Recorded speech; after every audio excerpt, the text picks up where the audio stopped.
Hey guys, we are in Mahabalipuram in India and let's take a look at some of the mysterious carvings. This is the Ganesha Ratha, a monolithic structure which was carved around 7th century AD. What do you see? It definitely looks like a rocket spacecraft with a wide cylindrical base and a sharp aerodynamic top standing erect on the temple tower. Notice the similarity of the design to our modern day rockets sent into space. Remember that these carvings were done 1200 years ago, although we know that the first rocket spacecraft was launched only in 1957. There are no temples or structures whatsoever that resemble this cylindrical carving in Mahabalipuram. However, there is a perfect cylindrical tank made out of solid granite a few hundred feet away, which would perfectly hold something like this. This huge monolithic rock has been drilled to make a perfect cylindrical hole. Was this constructed to hold and launch a rocket? At the very top of the tower, you can see a strange figure with 3 antennas on its head. If it were only 2 antennas on the side, we can easily dismiss it as a mythical figure with 2 horns. If you look closely, you can even see that it is a helmet.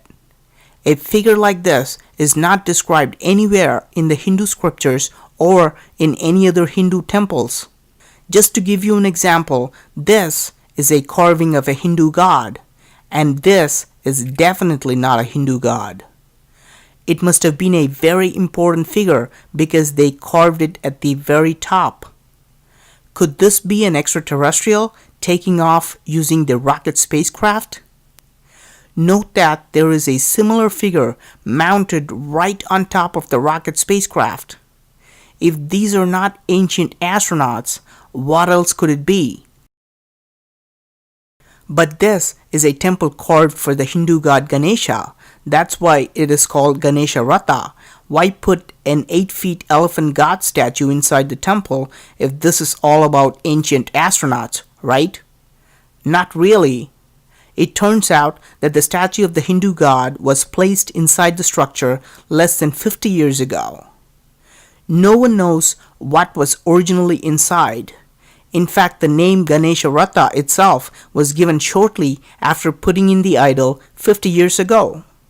Before that time, people simply referred to this structure as the Vimana, which means an aircraft in Sanskrit. Is this just a coincidence that the structure with a spacecraft and an astronaut carved on it was called the Vimana? For further proof that this entire structure was not built for religious purposes, let's take a look into a similar chamber in another structure nearby. What's inside the chamber? Nothing. No carvings and no sign of any existence of statues installed, only a flat rock bed. What could have been inside 1200 years ago? What was the original purpose of making such extraordinary monolithic structures? If they only had managed to install a door made of solid rock or steel, they could have used it for a wide variety of activities, including scientific experiments. But what if I told you that they did have doors installed? Look at the slots carved inside the chamber. These rectangular slots inside the entrance were obviously carved for doors. So now we know that doors were used inside these structures and they must have been removed at a later time.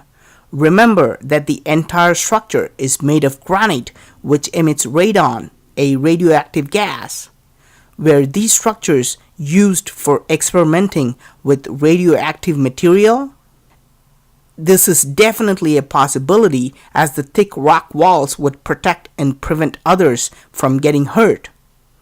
If an airtight steel door was installed in the doorway, it would have been an ideal place for testing radioactive material. Let us go back to the carvings on the tower. We can see multiple faces carved within circles, like vignette photographs in a museum.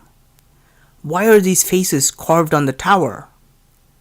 They are definitely not depictions of Hindu gods, and these are not Indian kings either. The Indian king Narasimhavarman, who supposedly built this place, has his face carved in a sphinx nearby that shows him with a big mustache and a round nose. These faces look very different from his face. What about these two faces? The one on the right looks very much like a Caucasian face.